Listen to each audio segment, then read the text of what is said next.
Hello everyone, this is Vivek Paul and you are watching Sankalp education Jamtara. So welcome back to our physics class. आज हम एक नया chapter start करने जा रहे हैं with a fresh mind, that is chapter number 2 of class 11। ये chapter आपका बेसिक बनाएगा। इसके पहले का चैप्टर्स आपका फिजिक्स पढ़ने का औकात बना रहा था। अगर वो औकात अब आपका हो गया है तो अब आप पहला कदम रखने जा रहे हैं, आप कह सकते हैं कि फिजिक्स में जो टर्म्स इस चैप्टर के अंदर हम पढ़ेंगे वो क्लास 9 और 10 में आपने थोड़ा बहुत जरूर देखा है। उसका वास्ट और एक्सप्लेन्ड वर्जन यहां देखने के लिए जा रहे हैं आप। तो चलिए पहले चर्चा कर लेते हैं ये चैप्टर है क्या। तो इस चैप्टर का नाम, चैप्टर 2, इस चैप्टर का नाम दिया गया है मोशन इन वन डायमेंशन। मतलब इस चैप्टर में जो ऑब्जेक्ट्स होंगे वो मोशन में रहेंगे, मतलब चलेंगे और एक ही डायरेक्शन में चलेंगे क्योंकि वन डायमेंशन लिखा हुआ है। इसके बाद का जो चैप्टर है बच्चा, उसका नाम है मोशन इन टू डायमेंशन और मोशन इन अ प्लेन। एक प्लेन में दो डायमेंशन होता है, एक्स एक्सिस वाई एक्सिस, इस तरह से। फिलहाल आपके पास कितना डायमेंशन है? एक डायमेंशन, मतलब या तो एक्स डायरेक्शन या तो वाई डायरेक्शन या तो जेड डायरेक्शन। सिंगल डायरेक्शन में मोशन के बारे में डिस्कशन होने जा रहा है इस चैप्टर में। इस चैप्टर के अंदर का जो कंटेंट है मैंने यहां लिख दिया है ताकि आप जैसे जैसे टॉपिक्स कवर करते जाएं आप टिक करते चलिएगा कि ये टॉपिक हमारा थियोरेटिकली कवर हो चुका है। उसके बाद न्यूमेरिकल हो चुका होगा तो आप ब्रैकेट में न्यूमेरिकल भी लिख दीजिएगा, तो समझ जाइएगा कि जो टॉपिक है उसका न्यूमेरिकल भी हो चुका है। तो हर चैप्टर के साथ आप इस तरह का ट्रीटमेंट करें ताकि आपका सिलेबस जब खत्म होता चले तो आपको पता चल जाए कि किस टॉपिक का थ्योरी हमने कवर कर लिया अभी तक, किस टॉपिक का न्यूमेरिकल कवर कर लिया, बिकॉज एवरीथिंग इज इंपॉर्टेंट। ध्यान रखिएगा। कंटेंट में सबसे पहला जो टॉपिक है इस चैप्टर में वो है आपको पोजीशन के बारे में पढ़ना। दूसरा है रेस्ट एंड मोशन। रेस्ट क्या है, मोशन क्या है, समझना बहुत बढ़िया तरीके से। टाइप्स ऑफ मोशन, मोशन के कितने टाइप्स होते हैं ये समझना है। Point of mass, actually point mass क्या है इसको समझना है। डिस्टेंस, डिस्प्लेसमेंट 9th वगैरह में पढ़े हैं हम। स्पीड, वेलोसिटी, इसको पढ़ना है आपको। एक्सेलरेशन, उसके बाद position time graph, velocity time graph. Graph के ये दो पहलू आपको बहुत इंपॉर्टेंट है आगे के चैप्टर्स के लिए भी। तो position time graph, velocity time graph. Next है आपका इक्वेशन ऑफ काइनेमेटिक्स। क्या लिखा हुआ? Equation of kinematics. ध्यान दीजिएगा, ये एक वर्ड है यहां पर, इस काइनेमेटिक वर्ड को यहां पे थोड़ा सा समझ लीजिएगा। वैसे चैप्टर 1 में हमने ये बात समझाया है, काइनेमेटिक्स। बच्चा हम लोग क्या पढ़ने जा रहे हैं? इसका मतलब काइनेमेटिक्स पढ़ने जा रहे हैं। अब काइनेमेटिक्स एक वर्ड है और एक वर्ड होता है काइनेटिक्स। समझ में आ रहा है कि नहीं? एक वर्ड है काइनेमेटिक्स, एक वर्ड है काइनेटिक्स, दोनों में कंफ्यूज होंगे आप। तो ध्यान रखिएगा काइनेमेटिक्स का मतलब क्या होता है, याद रखिएगा ना। ऐसा मोशन के बारे में आप स्टडी कर रहे हैं ना, study of motion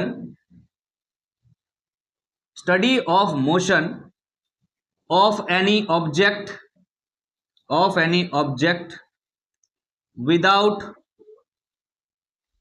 without its cause, without knowing its cause,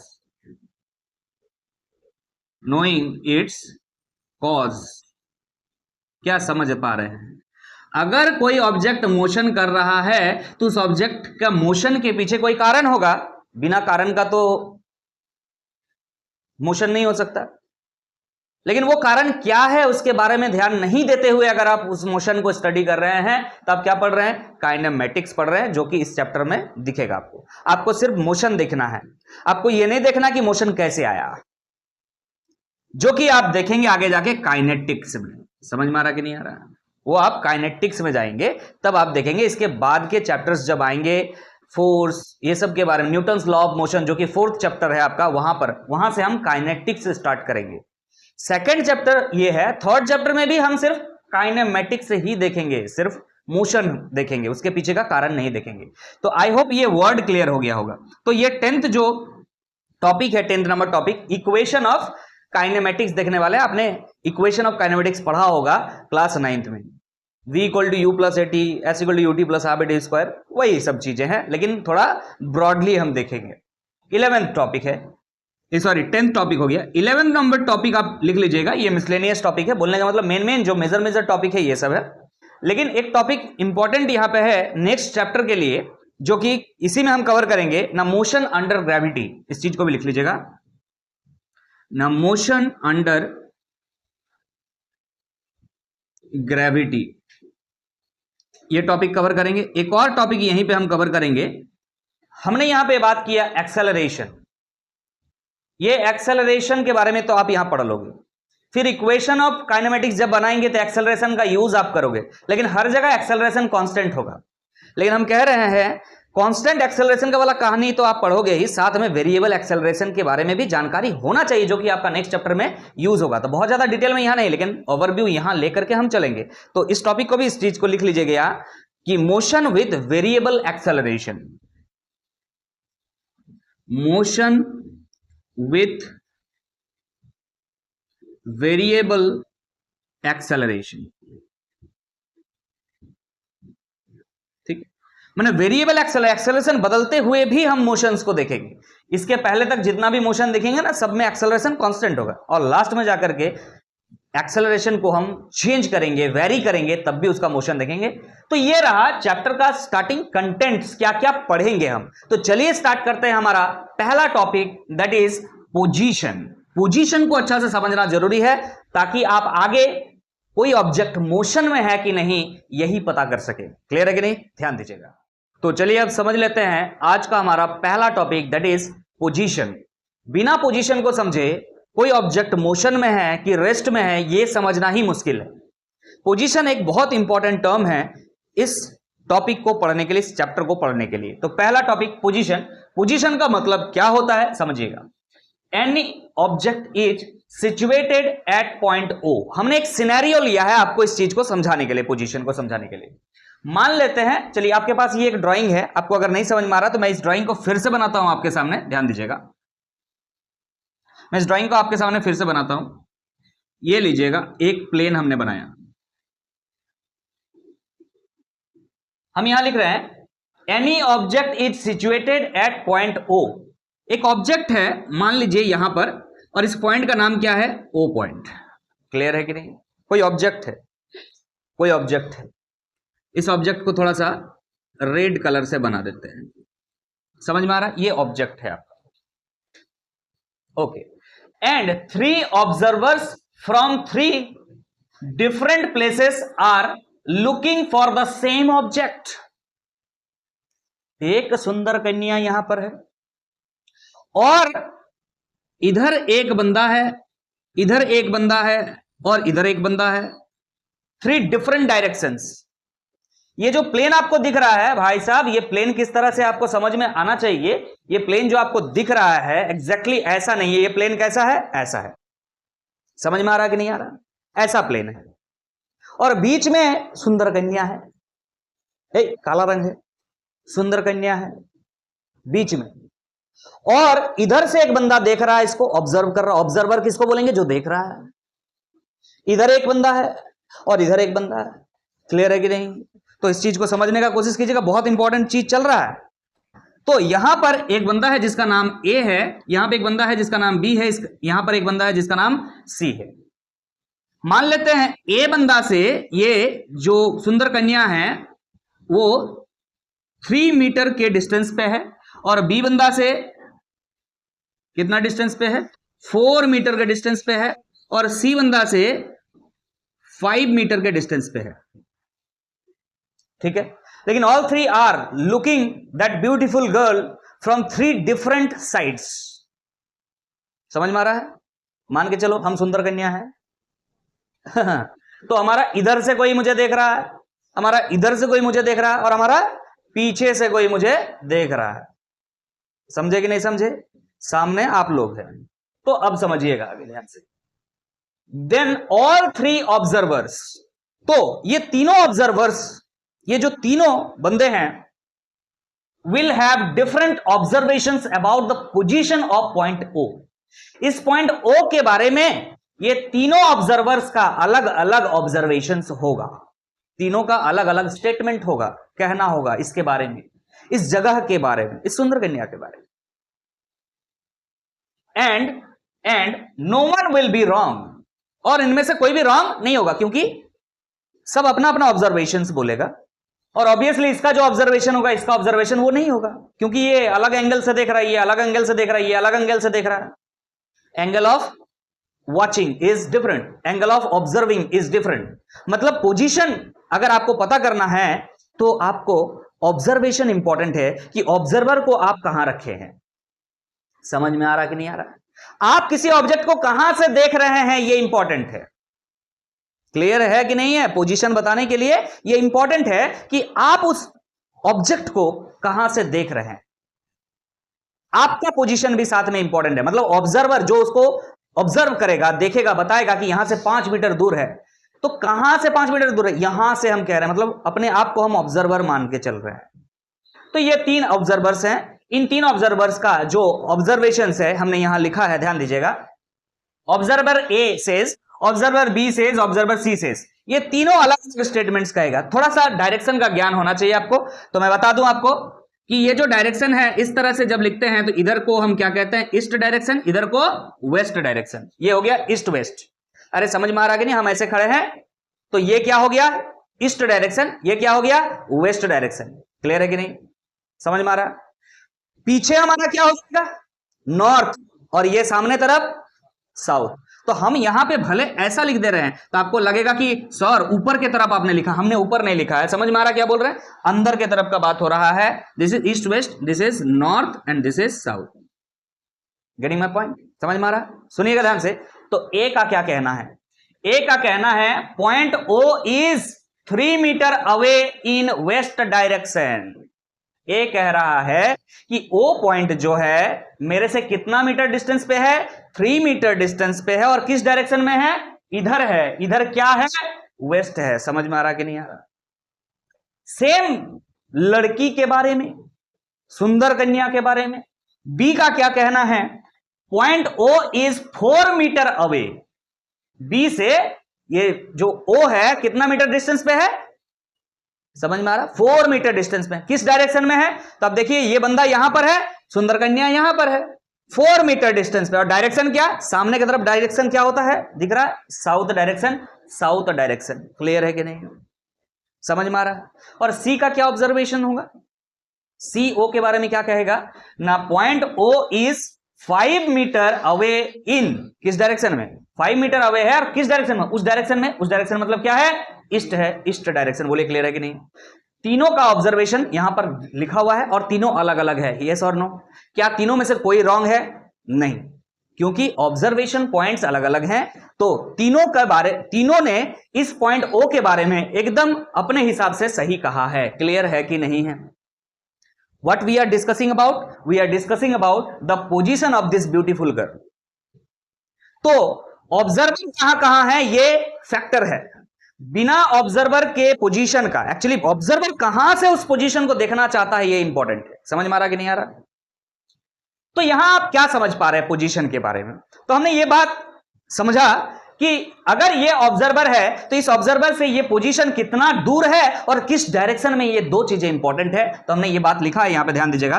therefore position of any point is completely expressed by 2 factors. कौन से 2 फैक्टर्स है? किसी भी पॉइंट का पोजीशन जो है वो 2 फैक्टर से हम रिप्रेजेंट करते हैं, एक्सप्रेस करते हैं। 2 फैक्टर है। कौन से 2 factor? It's distance from the observer, it's distance from the observer, A से ओ का क्या डिस्टेंस है, पहला बात। और दूसरा बात क्या है, and its direction, and its direction with respect to observer. ये जो ऑब्जर्वर है इसके रेस्पेक्ट में ओ का डायरेक्शन क्या है, ये जो बी ऑब्जर्वर है इसके रेस्पेक्ट में ओ का डायरेक्शन क्या है, और ये जो ऑब्जर्वर सी है इसके रेस्पेक्ट में पॉइंट ओ का डायरेक्शन क्या है। समझ में आ रहा कि नहीं आ रहा? ये जो 3 ऑब्जर्वर है ए बी एंड सी, इन तीनों के रेस्पेक्ट में ओ का पोजीशन अलग अलग है कि नहीं है? डिस्टेंस भले सेम हो सकता है, मान लीजिए ये 3 है, ये 3 है, ये 3 हो सकता है सेम, बट डायरेक्शन तो डिफरेंट होगा ही, क्योंकि अलग अलग डायरेक्शन से इसको ऑब्जर्व कर रहा है। बोलिए क्लियर है कि नहीं? तो 2 फैक्टर्स हो गए। किसी भी पोजीशन को रिप्रेजेंट करने के लिए कौन से 2 फैक्टर हैं, याद रखेंगे? डिस्टेंस, पहला बात, डिस्टेंस कहां से ऑब्जर्व कर रहे हैं वहां से उसका डिस्टेंस, और दूसरा direction with respect to observer, कि कहां से हम खड़े होकर के किसी ऑब्जेक्ट को देख रहे हैं विद रेस्पेक्ट टू मी। अगर आई एम द ऑब्जर्वर तो विद रेस्पेक्ट टू मी होगा सब कुछ। क्लियर है कि नहीं है? समझ में आया? 2 फैक्टर्स याद रखेंगे। याद कीजिए, हमने आपको यह बात बताया है, इसके पहले बेसिक मैथ आप कवर कर चुके हैं। बेसिक मैथ कवर करने के बाद आपने वेक्टर का बहुत सारे वीडियोस देखा। तो वेक्टर का बेसिक बात क्या है, अगर किसी भी फिजिकल क्वांटिटी के पास ये दो चीजें हैं, दैट इज वन क्या, मैग्नीट्यूड हो और दूसरा डायरेक्शन हो, तो उसे हम क्या टर्म कर देते हैं, वेक्टर टर्म कर देते हैं। Here it is written this is why position is characterised by a vector. याद रहेगा, so position is what, position is a vector quantity, याद रखिएगा, क्योंकि इसके पास क्या है, एक मैग्नीट्यूड है कि कितना डिस्टेंस और किधर, डायरेक्शन भी इंपॉर्टेंट है। So position is a vector quantity and it is termed as position vector, जो कि आपको हम वेक्टर में पढ़ा चुके हैं। ध्यान दीजिएगा, लिखा हुआ है नोन एज पोजीशन वेक्टर। क्या आपको पोजीशन वेक्टर नहीं पढ़ाया गया है, वेक्टर में पढ़ाया गया है ना। पोजीशन वेक्टर कैसे निकालते हैं, तो थोड़ा बहुत हम वेक्टर का बारे में भी बात यहां कर लेंगे। ऑब्वियसली हम कर चुके हैं, फिर करेंगे इस चैप्टर में, ताकि इस चैप्टर में भी आपका नोट ये बना हुआ रहे। इफ कोई बंदा मान लीजिए हो सकता है डायरेक्टली इस चैप्टर को खोल करके देख रहा, तो उसके लिए ये थोड़ा सा टफ हो जाएगा, तो हम इस चीज को भी यहां पे चर्चा कर लेंगे। क्या आपने सारा नोट बना लिया, यहां पर ये ड्राइंग वगैरह बना लीजिएगा। चलिए, ये ऑब्जर्वेशंस जो 3 ऑब्जर्वर का था, मैंने पहले ही लिख के रखा था, ताकि आपका समय वेस्ट ना हो, टाइम वेस्ट ना हो, ठीक है। अब चलिए, पोजीशन वेक्टर के बारे में जब कह चुके हैं, तो एक बार फिर कहते हैं इस चीज को कि पोजीशन वेक्टर क्या है। ध्यान दीजिएगा, पोजीशन वेक्टर क्या है। मान लीजिए हम एक प्लेन ले रहे हैं, that is x y plane. ये क्या है, एक्स वाई प्लेन है, आपको दिख रहा है, ये क्या है, ओरिजिन है। क्लियर है, ध्यान दीजिएगा, इस एक्स वाई प्लेन में एक पॉइंट है, इस पॉइंट का नाम क्या है, पी है, और ये यहां पर है। क्लियर है कि नहीं। और इस पी पॉइंट का कोऑर्डिनेट आपको बता दिए, एक्स डायरेक्शन में कितना है, एक्स है, और वाई डायरेक्शन में कितना है, वाई है। तो याद रखिएगा, इस ओरिजिन के रेस्पेक्ट में सारा ऑब्जर्वेशन अगर हो रहा, माना पी पॉइंट कहां है, अगर आपसे पूछे तो किसके रेस्पेक्ट में, सबसे पहला बात तो यह है कि आपको कहां खड़ा हो जाना है, फिर ओरिजिन में, और यहां से देखना है। यहां से जैसे देखिएगा तो क्या करना होता है, इस लाइन को आप मिला दीजिएगा, यहां से यहां तक का जो डिस्टेंस आपको दिख रहा है, यही होगा पोजीशन वेक्टर का मैग्नीट्यूड। और पोजीशन वेक्टर को लिखने का तरीका क्या है, आर वेक्टर। आर वेक्टर को कैसे रिप्रेजेंट कीजिएगा, तो आर वेक्टर इक्वल टू क्या हो जाएगा, ध्यान दीजिएगा, एक्स लिखेंगे, और एक्स डायरेक्शन में यूनिट वेक्टर, क्या होता है, आई कैप। समझ में आ रहा है? ऑर्थोगोनल यूनिट वेक्टर, आई एक्स डायरेक्शन में आई कैप, वाई डायरेक्शन में जे कैप, और जेड डायरेक्शन में के कैप। तो सिर्फ और सिर्फ डायरेक्शन अगर किसी चीज में हमको दिखाना है तो यूनिट वेक्टर लगा दीजिए। समझ में आ रहा है, आई कैप लगा दिया हमने। और वाई डायरेक्शन में क्या होगा, जे कैप, तो वाई जे कैप, इतना लिख देने से काम बन जाएगा। लेकिन हमने आपको यह बात समझाया कि अगर ये एक्स वाई प्लेन है, तब मान लीजिए कि ये पी पॉइंट कहीं स्पेस में है, स्पेस में मतलब समझ में आ रहा है, इसमें एक प्लेन नहीं है, एक्स एक्सिस भी, वाई एक्सिस भी और जेड एक्सिस भी है। मतलब if P is in space और इसका कोऑर्डिनेट अगर हम बोल दें कि x है, y है और z है, तो पोजीशन वेक्टर क्या लिखेंगे, अरे बोलो जरा, x आई कैप प्लस y जे कैप प्लस z के कैप। समझ में आ रहा कि नहीं आ रहा बच्चा लोग, क्लियर है। यहां पे हम सिर्फ बता दिए अगर एक्स वाई प्लेन है तो जनरली हमारा एक्स वाई प्लेन से काम चल जाएगा, लेकिन अगर 3 डायमेंशन में कहानी चल रही है तो 3 डायमेंशन में पी पॉइंट का कोऑर्डिनेट अगर एक्स वाई जेड है तो पोजीशन वेक्टर ओरिजिन से मिलाएंगे, ऑब्वियसली पी पॉइंट को ओरिजिन से मिलाएंगे, और वो पोजीशन वेक्टर क्या होगा, एक्स आई कैप वाई जे कैप प्लस जेड के कैप। क्लियर है। इसका मैग्नीट्यूड कैसे निकालते हैं, तो इसका मैग्नीट्यूड निकालने का तरीका भी आपको बता दिया गया है वेक्टर में ना, आई के पहले जो है उसका स्क्वायर करो, वाई के जे के पहले जो है उसका स्क्वायर करो, और जेड के पहले जो है उसका स्क्वायर करो, और क्या लगा दो, स्क्वायर रूट लगा दो। बोलो क्लियर है। इसका तो और आसान है, x square plus y square का अंडर रूट हो जाएगा। समझ में आ रहा कि नहीं आ रहा। इसका मैग्नीट्यूड अगर निकालना है तो क्या हो जाएगा, x square plus y square का अंडर रूट, जेड है ही नहीं उसका। बोलो क्लियर है। ये सब बातें हमने वेक्टर में ऑलरेडी पढ़ा दिया है, फिर भी अगर कोई बंदा इसमें नोट करना चाहता है तो अलग से नोट कर लीजिएगा, क्योंकि इसका इस्तेमाल हम करेंगे because we are covering position here. So position is a vector, you can say it directly position vector, और पोजीशन वेक्टर को हमने वेक्टर में बहुत अच्छा से पढ़ा है। क्लियर है कि नहीं। तो पहला टॉपिक आपका यहीं पे कवर हो जाता है। नेक्स्ट टॉपिक हमारा क्या है कि कोई ऑब्जेक्ट रेस्ट पे है कि कोई ऑब्जेक्ट मोशन पे है, ये बात अगर हमें समझना है तो पोजीशन समझना जरूरी था, जो कि हम समझ चुके हैं। तो चलिए समझते हैं कि कोई ऑब्जेक्ट रेस्ट पर है कि मोशन में है। अब नेक्स्ट टॉपिक की तरफ आगे बढ़ रहे हैं, ध्यान दीजिएगा। हमारा नेक्स्ट टॉपिक है रेस्ट एंड मोशन। यह समझना जरूरी है कि कोई ऑब्जेक्ट रेस्ट पर है कि मोशन पे है, किस तरह से हम समझेंगे। इसको समझने के लिए आपको सबसे पहले FOR that is frame of reference समझना जरूरी है। फ्रेम ऑफ रेफरेंस क्या होता है? डेफिनेशन लिखा हुआ है, एग्जाम के लिए इंपॉर्टेंट नहीं है डेफिनेशन, लेकिन समझना जरूरी है आगे के प्रोस्पेक्टिव से। It is a system to which a set of coordinates. आप लोग बात कर रहे हैं, क्यों बात कर रहे हैं? डिस्टर्बेंस हो रहा है, बात मत कीजिए, या तो आप आइए यहां पढ़ाइए। It is a system to which a set of coordinates are attached. It is a system.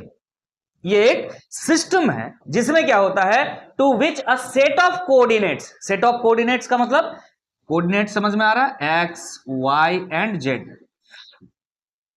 Set of coordinates are attached and with reference to which observer describes any event. जिसका रेफरेंस लेकर के कोई भी observer, माने किसका reference लेके?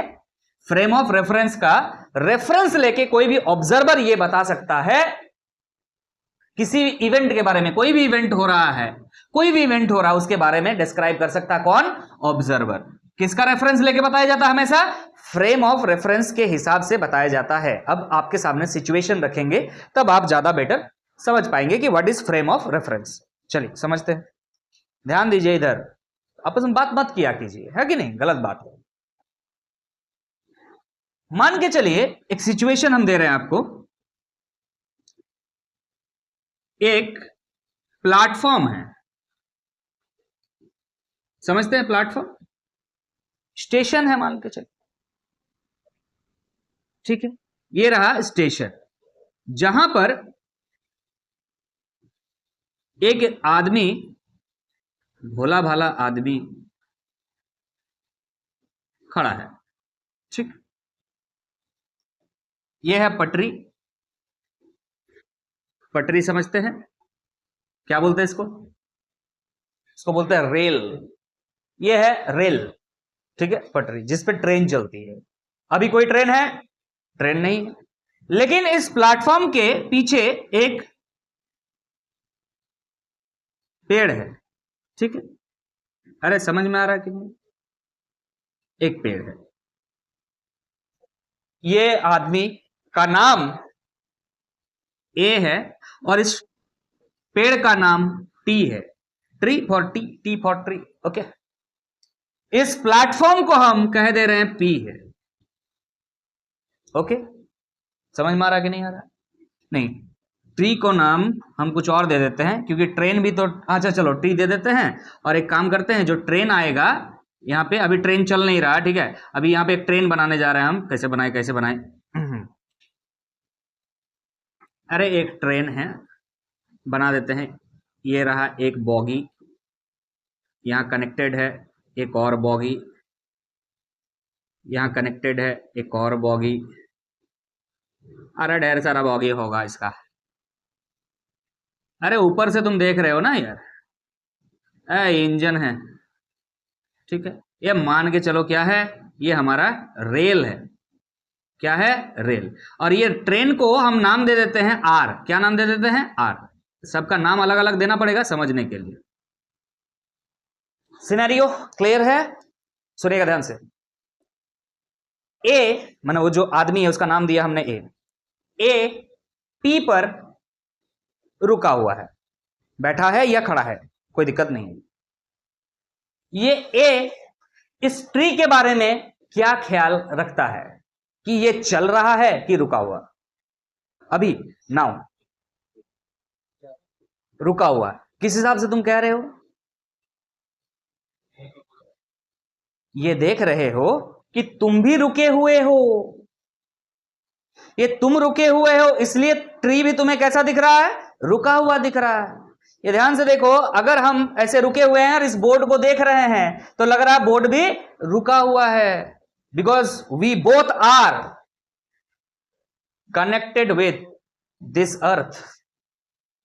समझ में आ रहा है कि नहीं आ रहा? समझ में आ रहा? हमको रियलिटी पता है कि अर्थ भी रोटेट कर रहा, घूम रहा है, लेकिन अर्थ अगर घूम रहा है तो हम भी साथ में घूम रहे हैं और ये बोर्ड भी साथ में घूम रहा है। यस और नो? इसलिए मुझे ये क्या लग रहा है, रेस्ट पर है, लेकिन जब हम ये चल रहे हैं तो हमें ये लग रहा है कि ये पीछे जा रहा है। यस और नो? एक्चुअली मोशन में तो हम हैं, किसके रेस्पेक्ट में है बोलो तो? अर्थ के रेस्पेक्ट में।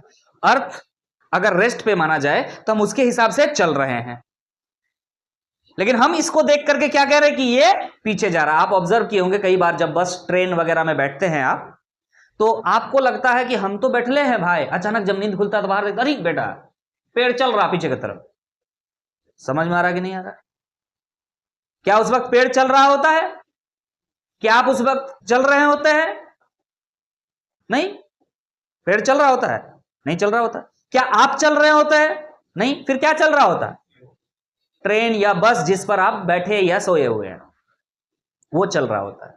और चल रहा होता है किसके रेस्पेक्ट में चल रहा होता है? ग्राउंड के रेस्पेक्ट में, अर्थ के रेस्पेक्ट में चल रहा होता है। देखिए फिर कह रहे हैं कि किसके रेस्पेक्ट में कौन चल रहा है, ये इंपॉर्टेंट है। तो आप जिसके रेस्पेक्ट में बात कर रहे हो उसी रेस्पेक्ट को क्या कहा जा रहा है? फ्रेम ऑफ रेफरेंस कहा जा रहा है। It is a system to which a set of coordinates जिसमें एक्स वाई जेड होगा are attached and with reference to which observer describe any event. कोई भी इवेंट के बारे में कोई ऑब्जर्वर जिसको रेफरेंस लेकर के बताता है उसी को हम क्या कहते हैं? Frame of reference. बच्चा फ्रेम ऑफ रेफरेंस दो टाइप के होते हैं। एक होता है फ्रेम ऑफ रेफरेंस, एक होता है frame of reference in motion, एक होता है frame of reference in rest. क्या होता है? Frame of reference in motion, frame of reference in rest. ठीक है, अभी और क्लियर करेंगे, दोबारा चिंता मत कीजिएगा। तो ए के हिसाब से ये ट्री किस पर है? रेस्ट पर है। अभी सिनेरियो ये है, ठीक है, क्लियर है कि नहीं? तो अभी आपका फ्रेम ऑफ रेफरेंस क्या है? रेस्ट पर है कि मोशन पर है? आपका फ्रेम ऑफ रेफरेंस यहां कौन है बताओ तो जरा? प्लेटफॉर्म। यस और no? You are at rest, A को कह रहे हैं हम, आपको नहीं, ए को कह रहे हैं। You are at rest with respect to platform and tree is also at rest with respect to platform. Here the platform is called frame of reference. जिस खिड़की से होकर के आप बगल वाले को देखते हो वो क्या है? Frame of reference. खिड़की से झांकता है कि नहीं झांकता है? नहीं है घर में खिड़की है? झांकता है? हाँ झांकता है, चंदन जी है, खिड़की से झांकता है। तो जिस खिड़की से होकर के तुम बगल वाले को झांक रहे हो ना, वही क्या है? खिड़की, फ्रेम ऑफ रेफरेंस। समझ में आ रहा कि नहीं आ रहा? उस खिड़की से होकर के जो तुम देख रहे हो, अगर वो चल रहा है तो आप बोलेंगे क्या मोशन में है भाई। अगर वहां पे आप देख रहे हैं कि नहीं सामने वाला जो है रुकी हुई है, तो आपको लगेगा क्या है? वो रेस्ट पर है। किसके हिसाब से कह रहे हो? खिड़की के हिसाब से ना। क्या करोगे? खिड़की को भी चलाने लगोगे? खिड़की तो रेस्ट पर है और आप भी वहां पे चुपचाप बैठे हुए हैं, ये वेट कर रहे हैं कि कब आएगी, तो आप भी रेस्ट पे हैं विद रेस्पेक्ट टू खिड़की। तो सामने से जब निकलते हुए आएगी बाल लहराते हुए, तो या तो वो रुकेगी आपको देख करके या तो चली जाएगी। अगर रुकेगी तो वो भी रेस्ट पे, अगर चली जाएगी तो वो मोशन पे। लेकिन किसके हिसाब से कह रहे हैं? विद रेस्पेक्ट टू खिड़की। लेकिन अगर साथ साथ मान लीजिए आप खिड़की भी चलते जाए चलते जाए चलते जाए, समझ में आ रहा? वो भी जा रही है और आप खिड़की भी ले लेके जा रहे हैं, तो बोथ आर एट रेस्ट। आपको लगेगा कि वो चल ही नहीं रही और उसको भी लगेगा कि ये चल ही नहीं रहा है। समझ में आ रहा है कि नहीं आ रहा है? आप देखे होंगे कि जब दो बस का कंपटीशन होता है, या फिर आप लोग अगर बाइक वगैरह चलाते हैं, साइकिल तो चलाते ही होंगे, तो दो साइकिल जब साथ में चल रहा है, सेम स्पीड से चल रहा है, आप आसपास बात करते हुए चल रहे हैं, तो कैसा लगता है कि वो भी रेस्ट पर है, हम भी रेस्ट पर है। जब नीचे ताकते हैं तो लगता है अरे बेटा पैर तो हमको एफर्ट लगा रहा है, तो तब आपको एहसास होता नहीं नहीं नहीं नहीं, हम भी मोशन में है, वो भी मोशन में है। समझ में आ रहा कि नहीं आ रहा है? लेकिन अगर दोनों मोशन पे है तो आप दोनों को एक दूसरे को क्या लगेगा? दोनों रेस्ट पर है। तो फ्रेम ऑफ रेफरेंस कौन है फिर उस जगह पे? ग्राउंड। समझ में आ रहा है कि नहीं आ रहा? चलिए, फ्रेम ऑफ रेफरेंस के बारे में इतना बातें हमने किया। जिसके रेस्पेक्ट में ऑब्जर्वर किसी इवेंट के बारे में डिस्कस कर सकता है उसे हम फ्रेम ऑफ रेफरेंस कहते हैं। तो कोई बॉडी रेस्ट पर कब है? और कोई बॉडी मोशन पर कब है, तो हमने ये बात यहां पे लिखा है, देखिएगा ध्यान से, if a body does not change its position, if a body does not change its position as a time passes, समय बीत रहा है, हर टाइम, देखो देखो अभी भी बात करते करते समय बीत गया, अभी जो हमने थोड़ा देर पहले बात किया वो वापस नहीं आएगा, टाइम तो हमेशा पार हो रहा है। अगर टाइम पार होने के साथ साथ कोई ऑब्जेक्ट अपना पोजीशन को चेंज ना करे, ध्यान दीजिएगा, with respect to frame of reference, मान लीजिए ये हमारा फ्रेम ऑफ रेफरेंस है जहां पर हम खड़े हैं स्टेज पे, क्लियर है कि नहीं, और टाइम तो बीत रहा है, और टाइम बीतने के साथ साथ अगर इस फ्रेम ऑफ रेफरेंस में हम जैसा का वैसा हैं तो हम किस पर है, रेस्ट पर है। तो लिख रहा है if a body does not change its position as time passes with respect to frame of reference it is said to be at rest, मतलब टाइम के साथ साथ हमारा पोजीशन चेंज होना चाहिए with respect to frame of reference, जिस frame of reference में आप खड़े हैं उस फ्रेम ऑफ रेफरेंस के रेस्पेक्ट में आपका पोजीशन चेंज होना चाहिए, क्लियर है कि नहीं है। नाउ एक कंडीशन आपको दे रहे हैं, you are sitting in a bus, now you are travelling from Dhanbad to Jamshedpur, आपने एक बस में बैठा, धनबाद में बस में बैठा और आप जा रहे हैं जमशेदपुर, 4 घंटे लगते हैं, एक्चुअली हम जमशेदपुर में ही पहले रहते थे तो बस का ट्रेवलिंग करते तो 4 आवर्स लगता था, तो आप मान लीजिए उस जगह पे बैठे हुए हैं और 4 घंटा बाद आप जाकर के कहां पर रुके हैं, बस जाके कहां पर रुकी है, जमशेदपुर में, मानगो बस स्टैंड, जमशेदपुर में जाकर के आप रुके हैं, ओके। तो आपसे अब ये कहा जा रहा है, आप जैसे ही बस जैसे ही वहां जाके रुका, आपसे पूछा जा रहा है क्या आप मोशन पे है कि रेस्ट पर है, क्या बोलेंगे, मोशन पे है कि रेस्ट पर है, रेस्ट पर है। अच्छा, मान लीजिए बस में आप जैसे ही धनबाद में चढ़े थे और बस चलना शुरू किया था, उस समय कोई आपके पास जाकर के पूछता, आपसे पूछता कि बताइए जरा आप रेस्ट पर है कि मोशन पे है, तो क्या बोलते, रेस्ट पर है। आप क्या कह रहे हैं, रेस्ट पर है। सिचुएशन, और कौन सा सिचुएशन, सिचुएशन ही तो बता रहे हैं हम, यहां पे हम आपको सिचुएशन क्लियर कर चुके हैं, you are sitting in a बस और बस चल रही है और इस दौरान आपसे कोई जाके पूछ रहा है कि आप रेस्ट पर हैं कि मोशन पे हैं, तो आप क्या कहेंगे, रेस्ट पर है। आपको यह कहना चाहिए I am in rest with respect to bus but I am in motion with respect to अर्थ।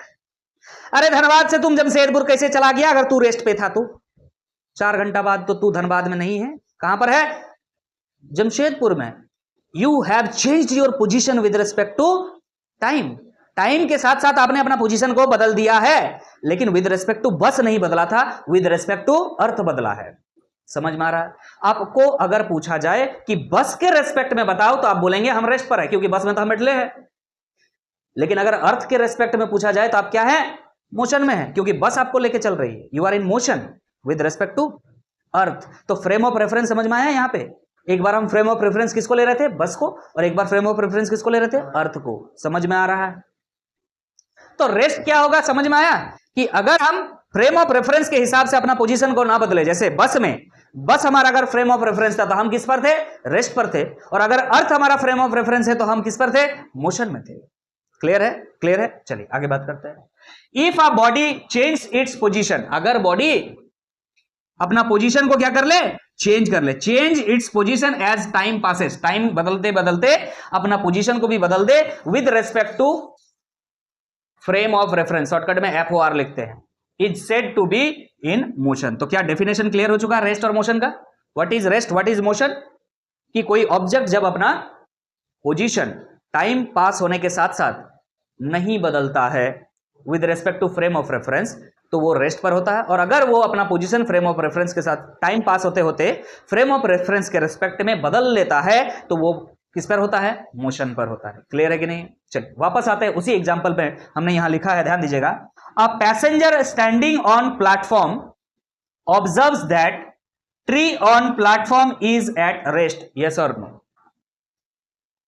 कोई पैसेंजर प्लेटफॉर्म पर खड़ा है और वो देख रहा है उस प्लेटफॉर्म पे एक ट्री है, और वो ट्री किस पर है, मोशन में कि रेस्ट पे, रेस्ट पे। अच्छा ठीक है। When the same passenger passing away in a train through station observes that tree is in motion. Same passenger जब यहां पर कोई ट्रेन आएगा और उस ट्रेन पे बैठ जाएगा और उस ट्रेन पे बैठ के आगे जब जाएगा तो साइड में ताकेगा खिड़की से तो दिखेगा ये ट्री उल्टा तरफ चल रहा है. वो भी बोल रहे हैं मोशन में है, साथ में ऑपोजिट डायरेक्शन में चल रहा है. अगर ट्रेन ऐसा चल रहा है तो ट्री उसको लगेगा कि इधर चल रहा है. बोलो यस और नो. ऐसा क्यों? ऐसा इसलिए क्योंकि मोशन और रेस्ट दोनों ही फ्रेम ऑफ रेफरेंस पे डिपेंड करता है. क्लियर है कि नहीं? अगर रेस्ट के बारे में बात कर रहे हैं तो इस सिचुएशन में हम कह सकते हैं यहां जो फ्रेम ऑफ रेफरेंस है वो किस पर है? रेस्ट पर है. Frame of reference in rest है. और यहां पर क्या है? जब वो ट्रेन पे चल रहा है तो फ्रेम ऑफ रेफरेंस जो है वो किस पर है? इन मोशन पर है. तो यहां बताओ फ्रेम ऑफ रेफरेंस क्या है? ट्रेन है. ट्रेन क्या है? ट्रेन. ट्रेन के रेस्पेक्ट में ट्री मोशन में है. ट्रेन चल रहा है और ट्री रुका हुआ है. एक्चुअली बात तो यह है, लेकिन ट्रेन चूंकि चल रहा है तो अगर हम उसके साइड में देखेंगे कोई भी चीज तो लगेगा पीछे की तरफ चल रहा है. और यहां पे फ्रेम ऑफ रेफरेंस रेस्ट है तो फ्रेम ऑफ रेफरेंस यहां क्या है? कौन है? प्लेटफॉर्म है, या अर्थ बोल सकते हैं. यहां पर क्या है? प्लेटफॉर्म. तो ये जो प्लेटफॉर्म है frame of reference in rest है. और यहां जो आपका ट्रेन है वो क्या है? Frame of reference in motion है. रुका हुआ ट्रेन का बात नहीं हो रहा है, ट्रेन मूव कर रही है उसका बात हो रहा है. अगर ट्रेन रुका हुआ रहे तो भी ये क्या हो जाएगा? Frame of reference in rest हो जाएगा, फिर गड़बड़ा आ जाएगा. ट्रेन चल रही है. समझ में आ रहा कि नहीं आ रहा? यहां लिख रहा passing away in a train through station, मतलब ट्रेन चल रही है. समझ में आ रहा? तो फ्रेम ऑफ रेफरेंस हमारा दो टाइप का हो गया. एक हो गया frame of reference in rest, frame of reference in motion. All this discussions are valid when you understand about the frame of reference. अगर फ्रेम ऑफ रेफरेंस आपको नहीं पता है तो रेस्ट में कौन है, मोशन में कौन है, कहना मुश्किल है. हम अभी आपके सामने खड़े हैं, जरा आप बताइए क्या हम रेस्ट पर हैं कि मोशन पर है? रेस्ट पर है. हम कह सकते हैं आई am in motion. I am in rest with respect to earth, but I am in motion with respect to moon. Yes or no? कोई चांद पे खड़ा होकर मुझे देख रहा होगा तो उसको तो हम एक जगह रुके हुए नहीं दिख रहे हैं, हम तो चल रहे हैं क्योंकि अर्थ चल रहा है. समझ में आ रहा है? तो दिख रहा है कहां से, ऑब्जर्वेशन कहां से हो रहा है, ये इंपॉर्टेंट बात है, इंपॉर्टेंट फैक्टर है. बोले क्लियर है कि नहीं है? क्या क्लियर है? तो इन सारे बातों के बाद एक लाइन बहुत इंपॉर्टेंट है जो आप नोट कर लेंगे. इस चीज को हम यहां पे नोट कर देते हैं. ये सिनेरियो था, हमने आपको बता दिया. क्या? चाहे रेस्ट हो चाहे मोशन हो, ये दोनों ही क्या है जानते हैं? दोनों ही रिलेटिव टर्म है. क्या है? Relative term. ये डिपेंड करता है कि फ्रेम ऑफ रेफरेंस क्या है. समझ में आ रहा है कि फ्रेम ऑफ रेफरेंस मोशन में है कि फ्रेम ऑफ रेफरेंस रेस्ट पर है. ये इस बात पे डिपेंड करता है कि कोई बंदा रेस्ट पर है कि कोई बंदा मोशन में. अभी आपने बोला हम रेस्ट पर है, हमने अभी आपको बता दिया ना मोशन में है, दिखा दिया आपको. तो वही बात आप लिख लीजिए इस चीज को, बहुत इंपॉर्टेंट बात है. So rest and motion are relative terms. So rest and motion are relative terms. ये दोनों ही क्या है? रिलेटिव टर्म्स है. डिपेंड करता है किस पर? डिपेंड करता है, it depends upon the frame of reference. It depends upon the frame of reference. ये लिख के रख लीजिए भाई. रेस्ट में है कि मोशन में है बताना बड़ा मुश्किल है अगर आपको फ्रेम ऑफ रेफरेंस के बारे में जानकारी नहीं है तो, because it depends on frame of reference. हमारा नेक्स्ट टॉपिक क्या है? Type of motion. तो टाइप ऑफ मोशन हम यहां पे डिस्कस करेंगे, ध्यान दीजिए. अब हम नेक्स्ट टॉपिक की तरफ आगे बढ़ रहे हैं. हमारा थर्ड जो कंटेंट था वो जिसे पढ़ना था टाइप्स ऑफ मोशन है. देखिए टाइप्स ऑफ मोशन का बेसिस कभी कई सारे हो सकते हैं, मतलब किस बेस पे आप टाइप ऑफ मोशन कह रहे हो. तो यहां पर हमने जो बेस लिया है डायरेक्शन को लिया है, on the basis of direction. तो on the basis of direction types of motion कितने टाइप के हो सकते हैं? 3 टाइप के हो सकते हैं. That is 1 dimensional motion, 2 dimensional motion and 3 dimensional motion. Clear है कि नहीं? अब बात आता है 1 डायमेंशनल मोशन क्या है. तो डेफिनेशन अगर आ जाए तो आप इस तरह से सिंपली लिख सकते हैं, motion of a body in straight line is called 1 dimensional motion. Motion of a body in a plane is called two dimensional motion, जो कि हमारा नेक्स्ट चैप्टर है। Then motion of a body in space is called three dimensional motion. डिस्कस किया जाए एक एक करके, ध्यान दीजिएगा। इस चीज को यहां से मिटाते हैं, समझिएगा। अगर कोई बॉडी है और वो सिर्फ एक डायरेक्शन में चलता, किधर भी चले उससे मतलब नहीं है, लेकिन सिर्फ एक डायरेक्शन में चलता है, अगर ये एक डायरेक्शन में चलेगा तो स्ट्रेट लाइन मोशन करेगा। समझ में आ रहा कि नहीं आ रहा? Let this be x direction, that may be y direction, that may be z direction, हम एक्स डायरेक्शन मान के चल रहे हैं कि अगर कोई पार्टिकल या कोई ऑब्जेक्ट सिर्फ एक डायरेक्शन में चलता है, मतलब स्ट्रेट लाइन में चलता है, तो उसे हम क्या कहते हैं? One dimensional motion. इसके पास सिर्फ एक डायमेंशन है, एक डायरेक्शन है, कह सकते हैं। क्लियर है कि नहीं है? समझ में आ गया है? लेकिन अगर कोई पार्टिकल या ऑब्जेक्ट एक प्लेन में मोशन करे, प्लेन में मोशन करे मतलब आपके पास एक प्लेन होना चाहिए। Let this be a plane, ये एक्स एक्सिस ले लिया, ये आपने वाई एक्सिस ले लिया, तो आपके पास एक प्लेन रेडी है, that is x y plane. Yes और नो? ये आपका एक्स वाई प्लेन। समझ में आ रहा कि नहीं आ रहा? इस एक्स वाई प्लेन में मोशन करे मतलब किस तरह से? मान के चलिए कि आपने यहां पर इस तरह से सेंटर लगा के एक तोप रेडी रखा। तोप तोप तोप जानते हैं? मिसाइल रे मिसाइल। अरे समझ में आ रहा कि नहीं?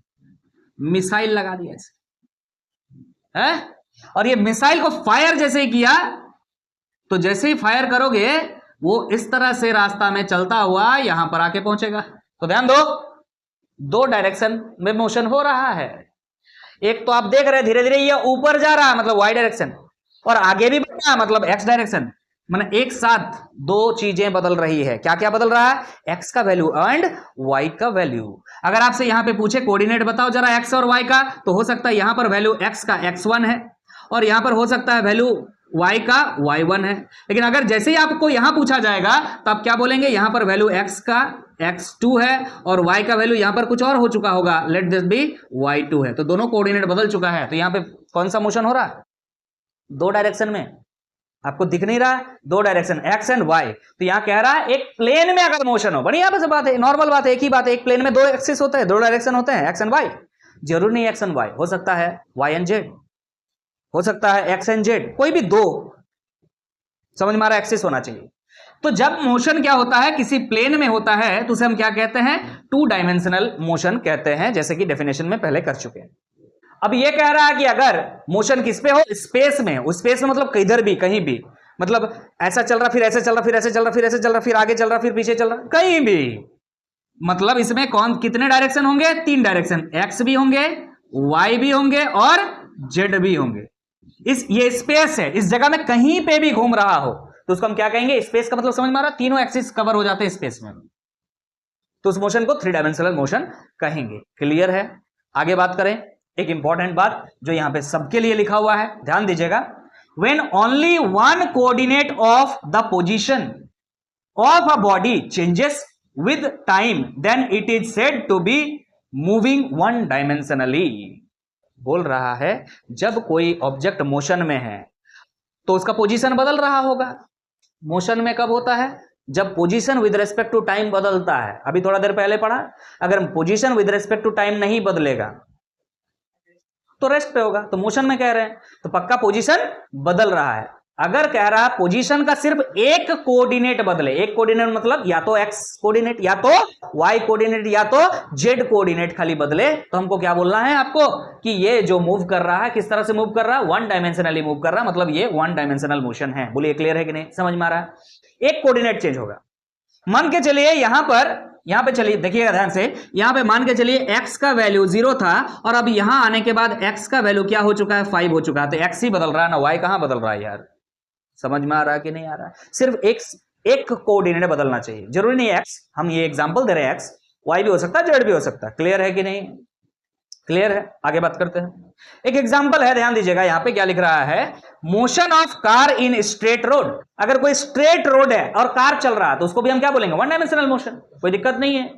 अच्छा एग्जांपल दिया, motion of freely falling body. Freely falling body मतलब समझ में आता है? कोई बॉडी अगर अपने आप इस तरह से फॉल हो रहा है तो स्ट्रेट लाइन में ही आया ना, कुछ और हुआ? बताओ जरा। स्ट्रेट लाइन में आया ऑब्वियसली, इसको हम क्या बोल देंगे? One dimensional motion. अब आते हैं टू डायमेंशनल मोशन में। तो जैसे यहां पे पोजीशन बदलता है, पोजीशन का सिर्फ एक कोऑर्डिनेट बदलता है विद रिस्पेक्ट टू टाइम, तो यहां पर आइएगा तो क्या होगा, when two coordinates of the position of a body changes with time, time के साथ साथ दो कोऑर्डिनेट बदलेंगे। ध्यान दीजिएगा, हमने पहले ही बताया था, मान के चलिए कि यहां से जब रॉकेट यहां तक पहुंचा है तो एक टाइम है t1, इस समय इसका कोऑर्डिनेट क्या है x1 y1, और जब ये रॉकेट चलता हुआ यहां पर पहुंचा है इस समय टाइम है t2, इस समय कोऑर्डिनेट जो है x2 y2, मतलब दोनों कोऑर्डिनेट बदलता जा रहा, बार बार टाइम बदल रहा है और एक्स भी बदल रहा है, वाई भी बदल रहा है, फिर आगे बढ़ रहा है, फिर आगे बढ़ रहा है तो इधर आया, यहां पे मान के चलिए यहां पे वैल्यू क्या है x3 और y3, तो टाइम बदलने के साथ साथ क्या बदल रहा है, दो कोऑर्डिनेट्स बदल रहे हैं, दो कोऑर्डिनेट्स बदल रहे हैं, एक्स एंड वाई दोनों बदल रहा है, तो इसको हम क्या बोलेंगे, टू डायमेंशनल मोशन। कि ये ऑब्जेक्ट किस तरह से मूव कर रहा है, it is said to be moving two dimensionally. Clear है कि नहीं है, क्लियर है। इसका एग्जांपल ध्यान दीजिएगा, motion of car in circular term. मान के चलिए कि इस तरह से एक कार चल रहा था, वाह ये रोड है, और इस तरह से एक टर्निंग आ गया, तो जब कार ऐसा चल रहा था स्ट्रेट लाइन में चल रहा, लेकिन यहां जैसे ही आया तो अपना कोऑर्डिनेट बदला कि नहीं बदला है, देखिए ध्यान से, स्ट्रेट लाइन है क्या ये मोशन, यहां पर ये रास्ता देख यार, समझ में आ रहा है कि नहीं आ रहा है। इस तरह का रोड में जब ये चलता है तो दो डायमेंशन में आ जाता है, समझ में आ रहा है। ये तो एक ही डायमेंशन में चल रहा था, लेकिन अब देखो दूसरा डायमेंशन में आ गया। तो जब टर्निंग होता है रोड में तो वो भी टू डायमेंशनल मोशन का ही एक एग्जांपल है। यहां लिख रहा है मोशन ऑफ बिलियर्ड्स बॉल।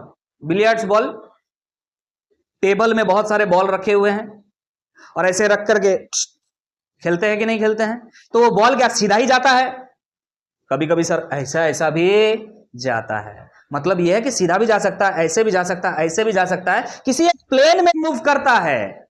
तो जब प्लेन में मूव करता है तो बात क्या आ जाता है, टू डायमेंशनल का। क्लियर है कि नहीं, आगे बात करें हम। देखिए ध्यान से क्या लिख रहा है, when three coordinates of the position, जब कोई पार्टिकल मूव कर रहा और उसका तीनों कोऑर्डिनेट चेंज हो रहा, माने x y and z, with respect to time, time बदलने के साथ साथ, then it is said to be moving three dimensionally. ये कह सकते हैं हम थ्री डायमेंशनली मूव कर। एग्जांपल देखिए, motion of flying kite. Kite कभी पतंग उड़ाए हैं? अच्छा, इंसेक्ट, अगर कोई इंसेक्ट उड़ रहा है तो वो क्या ऐसे चलेगा, बू, मच्छर का आवाज है क्या, तो मच्छर ही चल रहा अगर ऐसे ही चलेगा, बू ऐसे ही चलेगा, चल अच्छा ये बोल रहा, हाँ देखो ध्यान से, एक ऐसा तो नहीं चलेगा, एक जरूरी नहीं ऐसा ही चलेगा, हो सकता है वो कैसे भी चल सकता है ना, समझ में आ रहा है कि नहीं आ रहा है। कोई भी एक्सिस में कभी भी मूव कर सकता है। इसका मतलब जो है motion of flying of kite is an example of three dimensional motion और एन इंसेक्ट। समझ में आ रहा है, ये भू याद रहेगा, थ्री डायमेंशनल मोशन करता है, समझ में आ रहा है। ये रेयरली पूछा जाता है, आपका जो सिलेबस में है वो one dimensional and to dimensional motion है। ये जो चैप्टर हम पढ़ रहे हैं, this chapter is completely based on one dimensional motion, and इसके बाद का जो चैप्टर हम पढ़ेंगे उसमें हम पढ़ेंगे to dimensional motion. Three dimensional motion rarely पूछा जाता है, कुछ न्यूमेरिकल्स के लिए इसका हम क्वेश्चंस करेंगे ऑब्वियसली, सर्कुलर मोशन से मिला करके, रोटेशन जब पढ़ेंगे वहां पर मिला करके, बाकी जरूरत ज्यादा नहीं पड़ेगा। इसके लिए अलग से कोई चैप्टर नहीं बना हुआ है, इसका न्यूमेरिकल्स आ सकता मिक्स करके रोटेशन में, तो हम वहां देखेंगे। आज का लेक्चर हम यहीं पे समाप्त करेंगे। आज हमने तीन टॉपिक कवर किया। पहला बात जो हमने कवर किया दैट इज पोजीशन, दूसरा कब कोई ऑब्जेक्ट रेस्ट पर है और मोशन में, फ्रेम ऑफ रेफरेंस के साथ समझा, और तीसरा टाइप्स ऑफ मोशन हमने समझा, direction wise, one dimension, two dimension and three dimension.